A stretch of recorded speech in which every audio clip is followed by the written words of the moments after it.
ولا قوة إلا بالله العلي العظيم. أعوذ بالله من الشيطان اللعين الرجيم. بسم الله الرحمن الرحيم.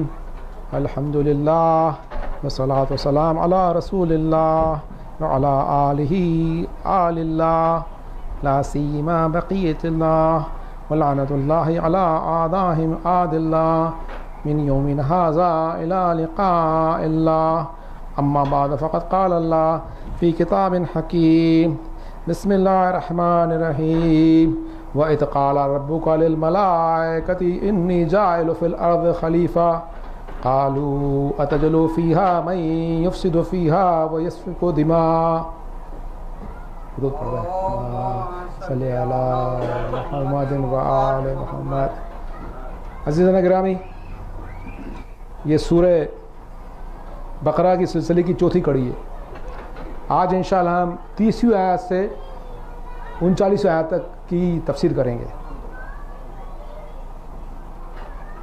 وَإِذْ قَالَ رَبُّكَ لِلْمَلَائِكَةِ إِنِّي جَاعِلٌ فِي الْأَرْضِ خَلِيفَةً. جب تمہارے پروردگار نے فرشتوں سے ارشاد فرمایا کہ میں ایک زمین میں ایک خلیفہ مقرر کر رہا ہوں. قَالُوا أَتَجْعَلُ فِيهَا مَن يُفْسِدُ فِيهَا وَيَسْفِكُ الدِّمَاءَ. فرشتوں نے کہا کہ تو ایسوں کو خلیفہ بنائے گا جو زمین میں فساد کریں گے اور خونریزی کریں گی. وَنَحْنُ نُسَبِّحُ بِحَمْدِكَ وَنُقَدِّسُ لَكَ قَالَ إِنِّي أَعْلَمُ مَا لَا تَعْلَمُونَ. فرشتوں نے کہا کہ ہم تیری تعریف کے ساتھ تسبیح اور تقدیس کرتے ہیں. خدا نے فرمایا کہ میں وہ جانتا ہوں جو تم نہیں جانتے. اس کی تفسیر بڑی خوبصورت علامہ طباطبائی نے بھی کری ہے اور دیگر علماء نے کری ہے. تو جب اللہ سبحانہ تعالیٰ نے حضرت آدم کو خلیفہ مقرر کیا تو فرشتوں نے کہا کہ تو ایسے کو کیوں بناتا ہے خلیفہ جو کہ زمین میں فساد کریں گے اور خونریزی کریں گے. تو بحث یہاں سے شروع ہوئی کہ فرشتوں کو کیسے معلوم تھا کہ یہ زمین میں فساد کریں گے خونریزی کریں گے. تو اس کی 3 الگ الگ ڈیٹیلز دیے ہیں. پہلا ڈیٹیل ہے کہ خدا نے خود بتا دیا تھا، عالم الغیب والشہادہ نے خود بتایا تھا. دوسرا اس کا ڈیٹیل یہ ہے کہ فرشتوں کو معلوم تھا کہ حضرت انسان مٹی کا بنا ہوا اور مٹی میں رہے گا دنیا میں، اور دنیا بڑی محدود ہے اور حضرت انسان کی خواہشیں بڑی وسیع ہیں. ان کی خواہشیں حضرت انسان کی کبھی پوری نہیں ہوں گی تو آپس میں خونریزی کریں گے اس کو لینے کے لیے چھوٹی سی زمین میں سے. وہ خود سمجھ گئے تھے. تیسری تفسیر یہ ہے کہ ایک آدم کے پہلے کئی آدم ہو چکے ہیں تو وہ یہ تماشا دیکھ چکے تو ہوتا ہوا کہ خونریزی ہونے والی ہے.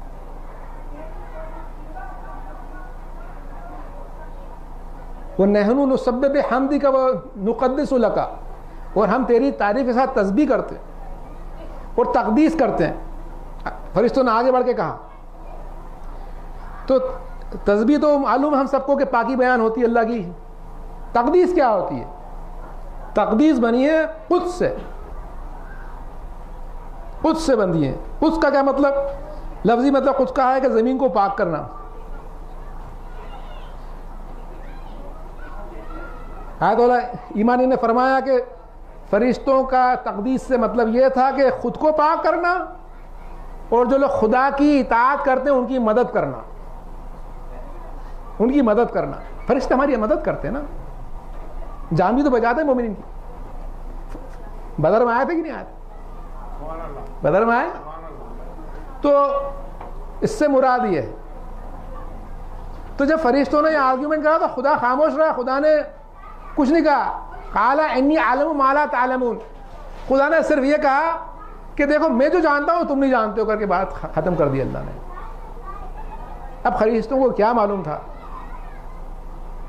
کہ یہ جو حضرت آدم ہے ان کی جو اولاد ہوگی اس میں بڑے بڑے انبیاء ہوں گے.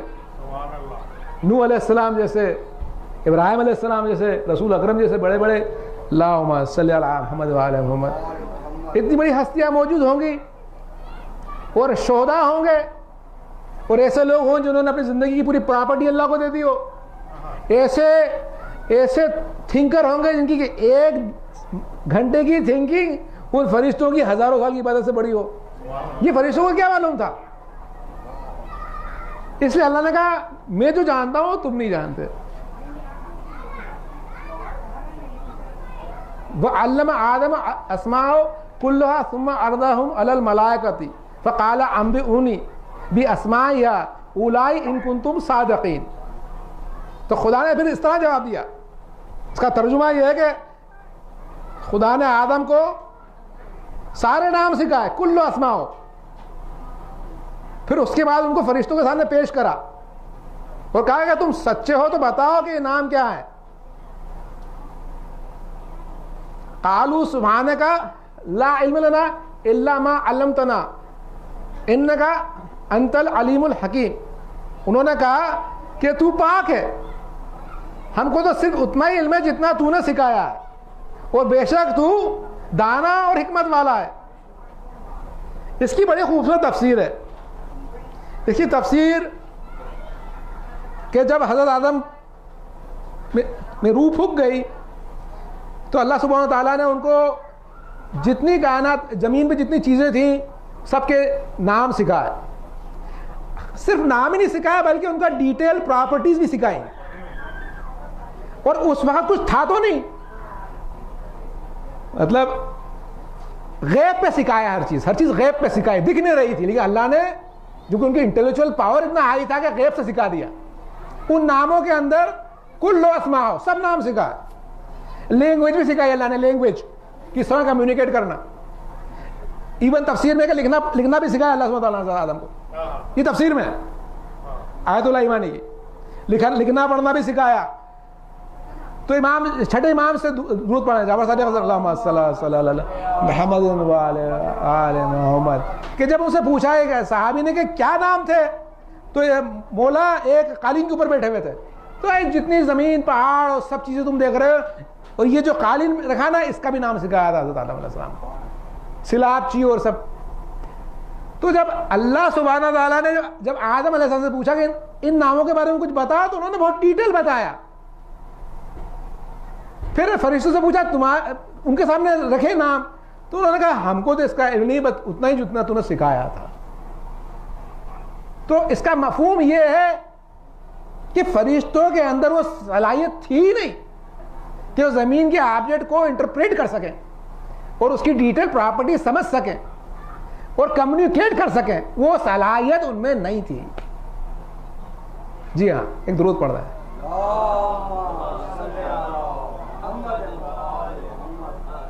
تو اس طرح سے آیت چلتی ہے قال یا آدم انبئہم باسمائہم فلما انبئہم باسمائہم قال الم اقول لکم انی عالم غیب السماوات والارض وما تبدون وما کنتم تکتمون.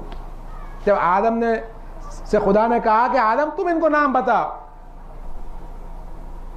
تو آدم نے ان کو نام بتا دیے.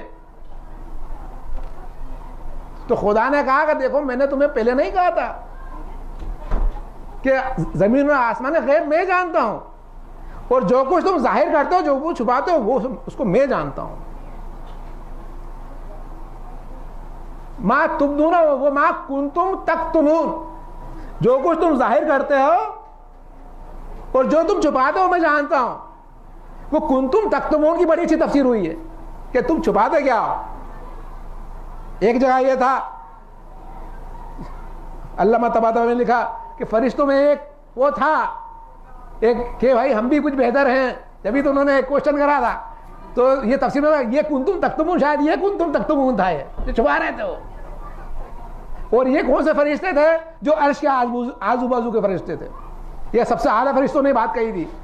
عرش سے مراد علم، یہ علم کے آس پاس گھومتے تھے تو یہ سمجھتے تھے کہ یہ اعلیٰ ہیں.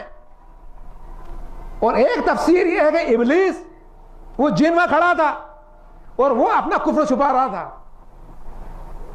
تو اللہ سبحانہ تعالیٰ نے اس کا کفر دکھایا کہ تم تکتمون، تم چھپا کیا رہے تھے. ایک درود پڑھتے ہیں صلی اللہ.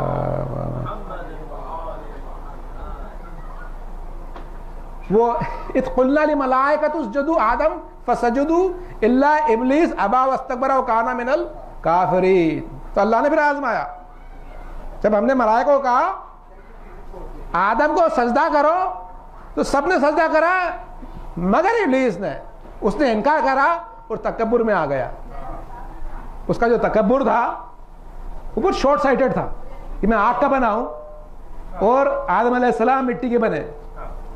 یہ جو شارٹ سائٹڈنس میں دنیا چل رہی ہے آج کل، یہ ابلیسی تھنکنگ ہے کہ اگر کوئی پیسے والا ہے، اٹریکٹیو لینگویج بول رہا ہے، اچھی واکیبلری یوز کر رہا ہے، یا کوئی محترمہ خاتون بڑی اچھی دکھتی ہے تو سب ان کی تعریف کرتے ہیں. یہ ابلیسی تھنکنگ ہے، شیطانی تھنکنگ ہے. مومن کی تھنکنگ کیا ہوتی ہے؟ انسان کے قلب کو دیکھتا ہے، روح کو دیکھتا ہے، اس کے تقوی کو دیکھتا ہے. یہ مومن کی تھنکنگ ہے. دنیا آج کل ابلیسوں پہ جا رہی، اس لیے آج کل یہ پولیٹیکل لیڈر اور اسٹارز اتنے پاپولر ہیں. ایون کمیونٹی کے اندر بھی جو چھائے ہوئے لوگ ہیں وہ ابلیسی تھنکنگ ہے. یہ سپرفیشل بات کو فوراً امپریس ہو جانے کا کام ابلیسی تھنکنگ. درود پڑھ رہے ہیں اللہم صلی علی محمد.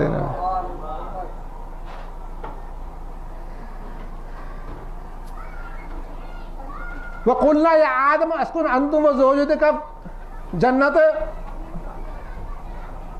وَكُلَا مِنْهَا رَغَدًا حَيْثُ شِئْتُمَا وَلَا تَقْرَبُوا هَٰذِهِ الشَّجَرَةَ فَتَكُونَا مِنَ الظَّالِمِينَ. درود پڑھ دیں اللہم صلی علی محمد وآل محمد. تو ہم نے آدم کو کہا کہ تم اور تمہاری بیوی اس جنت میں رہو اور جہاں سے چاہو خوب کھاؤ، مگر اس درخت کے پاس مت جانا ورنہ تم ظالمین میں سو جاؤ گے.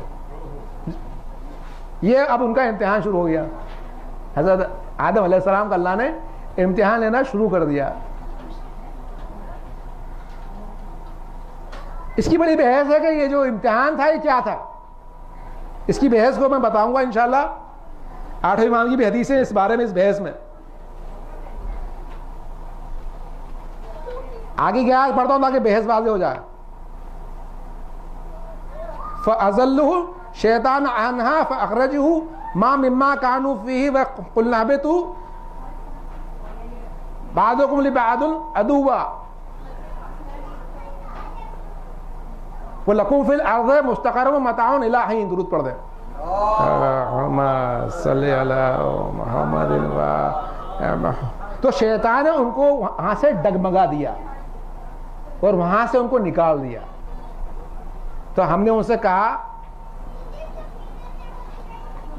کہ تم یہاں سے اتر جاؤ اور تم ایک دوسرے کے دشمن ہو گئے، اور ہم نے تمہارے لیے زمین میں وقت کے لیے ایک ٹھکانہ اور معاش مقرر کر دیا. یہ سب ترجمہ ہے. میں ترجمے کی طرف دھیان دے رہا ہوں اس وقت. اب اس کا ایکسپلینیشن بڑا خوبصورت کرا ہے. تو شیطان آیا، شیطان نے پھسلایا. آپ کو اس ڈیٹیل میں جانے کی ضرورت نہیں. کیا کہا کہ تم فرشتے ہو جاؤ گے یا ہمیشہ رہو گے، اس طرح سے پھسلا اور قسم کھائی. حضرت آدم کو کبھی جھوٹی قسم کی عادت نہیں تھی. قسم کھائی تو انہوں نے بات مان لی. جب بات مان لی تو اس درخت کے پاس جا کے انہوں نے کھا لیا اور ان کے ظاہر صدر ظاہر ہو گئے. جب یہ ہوا تو اللہ سبحانہ تعالیٰ نے کہا کہ یہ تم نے کیا کرا. اب اس پہ بحث ہے. بحث یہ ہے کہ یہ جو اللہ سبحانہ تعالیٰ نے جو پلان کرا تھا کہ یہ پھل کھا کے زمین پہ چلے جائیں، یہ پلان، یہ جو ان کو نکالا گیا جنت سے، کیا وہ سزا تھی یا یہ پلان تھا؟ یہ بڑی بحث ہے. یہ سزا تھی یا پلان تھا؟ تو علامہ طباطبائی نے کہا کہ پلان تھا، سزا نہیں تھی.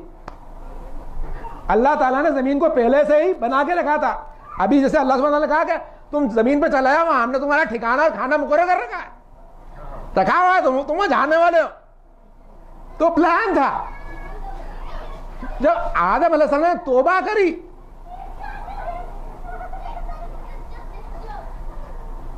فَتَلَقَّى آدَمُ مِن رَّبِّهِ كَلِمَاتٍ فَتَابَ عَلَيْهِمْ إِنَّهُ هُوَ التَّوَّابُ الرَّحِيمُ. یہ آیت آگے کی ہے کہ آدم نے کچھ نام حاصل کرے اور توبہ کی، ہم نے ان کی توبہ قبول کر لی. بے شک وہ توبہ قبول کرنے والا اور رحم کرنے والا ہے نا. تو اب یہ توبہ جب قبول ہوئی آدم علیہ السلام کی تو علامہ طباطبائی بحث کرتے ہیں کہ یہ توبہ قبول ہو گئی تھی تو ان کو تو جنت میں واپس چلے جانا تھا. بھائی توبہ کری, اوریجنل اسٹیٹ پہ آپ چلے جائیں در حقیقت, لیکن ان کو واپس نہ جانے کا مطلب یہ تھا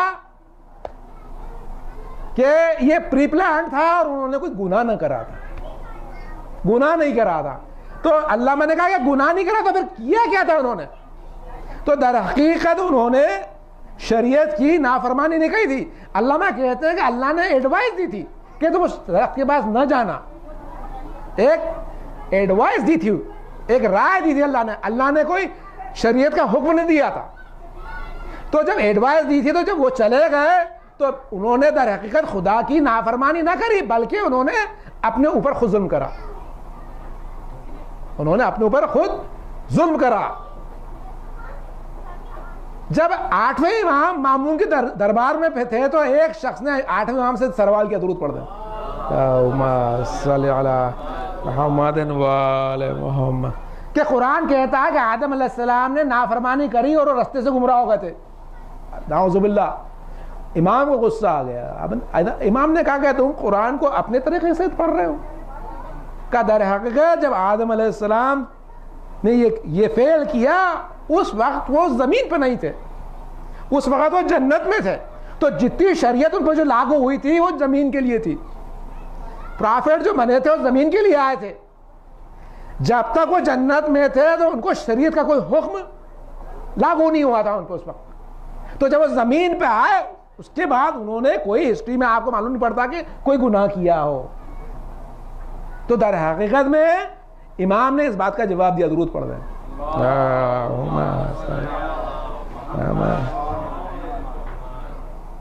تو اب دہیز یہ کہ نام کا جب ابھی آیت پڑھی نا,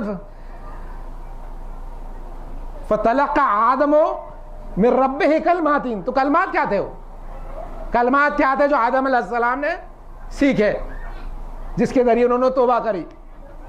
تو سورہ اعراف کی 23ویں آیت ہے, قال ربنا ظلمنا انفسنا وان لم تغفر لنا وترحمنا لنکونن من الخاسرین. درود پڑھ دیں اللہم صلی علی محمد و آل محمد. پروردگار ہم نے اپنے اوپر ظلم کرا ہے, اور اگر تو نے بخشا نہیں اور رحم نہ کرا تو ہم خسارہ اٹھانے والے میں ہو جائیں گے. یہ کلمات تھے جو اللہ سبحانہ تعالیٰ نے خود سورہ اعراف کی 23ویں آیت میں بیان کرے ہیں. ان کلمات سے انہوں نے توبہ کری. بعض روایت میں ہے کہ اہل البیت اطہار کے ناموں سے بھی انہوں نے توبہ کری. تو در حقیقت جو لوگوں نے اس بات کو تسلیم کرا ہے کہ دونوں چیزوں سے کری, یہ آیت بھی ہے اور اہل البیت اطہار کے نام سے بھی انہوں نے توبہ کری. تفسیر اور ڈیٹیل جاتی ہے کہ جب حضرت آدم علیہ السلام نے عرش پہ پنجتن پاک کے نام دیکھے تو درود پڑھ دیں اللہم صلی علی محمد و آل محمد. تو یوں کر کے دیکھا آدم علیہ السلام نے. اللہ سبحانہ وتعالیٰ نے فرمایا آدم کیا دیکھ رہے ہو؟ آدم ذرا سا بھی ان کو رش کی طرح نہ دیکھ لینا, یہ تمہاری ضروریت میں سے میرا آخری نبی اور اس کی آل ہے یہ, اور ان کی محبت میں نے تم کو بنایا ہے اور سب چیز کو بنایا. ذرا بھی رش کرو گے ان کے لیے تو ہم تم کو اس جنت سے باہر کر دیں گے. جی ہاں, یہ بھی ایک روایت ہے, یہ بھی میں تفسیر میزان سے پڑھ رہا ہوں اس وقت. تو یہ بھی ایک ان کی آزمائش میں یہ بات بھی شریک ہو گئی تھی, تو اسی لیے انہوں نے اہل بیت کے ذریعے اپنی توبہ قبول کروائی. اچھا میں ایک بات اور بتا دوں, جو کلو اسماء میں جو اللہ نے نام سکھائے تھے اس میں بھی ایک رائے یہ ہے کہ جو ہر چیز کے نام سکھائے تھے وہ فرشتے نہ باور کر پائے, اس میں اہل البیت کی بھی نام تھے, وہ بھی بتانا میں آپ کو بھول گیا. کیا بات تفاصیل میں کہ اہل البیت کی کے نام حضرت علیہ السلام نے خود بتایا. درود پڑھ دیں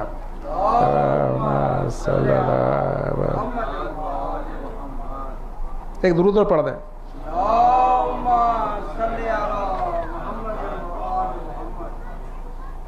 آخری دعا ہے قل اهبطوا منها جميعا فاما ياتكم مني هدى فمن تبع هدايا فلا خوف عليهم ولا هم يحزنون والذين كفروا وكذبوا بآياتنا اولئك اصحاب النار هم فيها خالدون. درود پڑھ دیں اللهم صل على محمد محمد وآل محمد. یہ 38ویں اور میں نے 39 آیت پڑھی ہے. ترجمہ ہے کہ تم سب کے سب یہاں سے نیچے اتر جاؤ اور جب میری طرف سے تمہیں کوئی ہدایت آئے, اور جس نے ہدایت کی پیروی کری تو نہ تو اس کو کوئی خوف ہوگا نہ غم کرے گا. اور جن لوگوں نے کفر کرا اور میری آیتوں کو جھٹلایا وہی اصحاب نار ہیں جس پہ وہ ہمیشہ رہیں گے. درود پڑھ دیں. اللہم صلی علی محمد وآل محمد. اللہ سبحانہ وتعالیٰ نے کہا کہ دیکھو میں تمہیں زمین پہ بھیج رہا ہوں, اور جب میری ہدایت آئے جو میری ہدایت کی پیروی کرے گا اس کو نہ تو خوف ہوگا نہ غم ہوگا. اب یہ بحث ہوتی کہ آدم علیہ السلام کو زمین پہ کیوں ڈالا گیا تھا, تو بحث یہ ہے کہ آدم کو زمین پہ اس لیے ڈالا تھا, توجہ دیں, تاکہ آدم کو بزرگی ملے, ایک روحانی پرواز ملے. جب جنت میں تھے تو روحانی پرواز نہ تھا آدم کا. جب یہاں آئے, یہاں تکلیفیں اٹھائیں, یہاں ایذائیں اٹھائیں, یہاں مشقیں کری, تب جا کے آدم کا درجہ بڑھا. ایک معراج پر آدم پہنچے. یہ دنیا ہمارے لیے, امام علی نے کہا ہے نزول بلاغہ میں, کوئی آدمی دنیا کو کوس رہا تھا, امام نے کہا دنیا کو کوس مت, یہ آخرت کی کھیتی ہے, خوش ہو تو یہاں ہے. اللہ کا احسان ہے کہ اللہ نے ہم کو زمین پہ بھیجا ایک آزمائش میں, تاکہ ہم اپنی ایک معراج حاصل کریں. آپ دیکھیں گے جو بچے پیدا ہوتے ہیں معصوم تو دکھتے ہیں لیکن نورانی نہیں دکھتے. اب آیت اللہ کو دیکھیں نورانی ہو جاتے ہیں. یہ معصوم بچہ نورانی تو نہ تھا, اب یہ آیت اللہ نورانی کیوں ہو گیا؟ تو در حقیقت وہ آزمائش سے گزرا کہ اللہ نے اس کو نور سے چمکا دیا. درود پڑھ دیں. اللہم صلی علی محمد وآل محمد. یہ سورہ طٰہٰ کی 115ویں آیت. وَلَقَدْ عَهِدْنَا إِلَىٰ آدَمَ مِنْ قَبْلُ فَنَسِيَ وَلَمْ نَجْدَهُ لَهُ عَزْمًا. ہم نے آدم سے اقرار لیا تھا تو اس کو بھول گئے اور ہم نے ان میں عزم نہ پایا. کیا آیت ہے نا, آدم علیہ السلام نے اللہ نے آدم علیہ السلام سے اقرار لیا تھا, اللہ خود کہہ رہا بھول گئے. فنسیہ, بھول گئے ہو.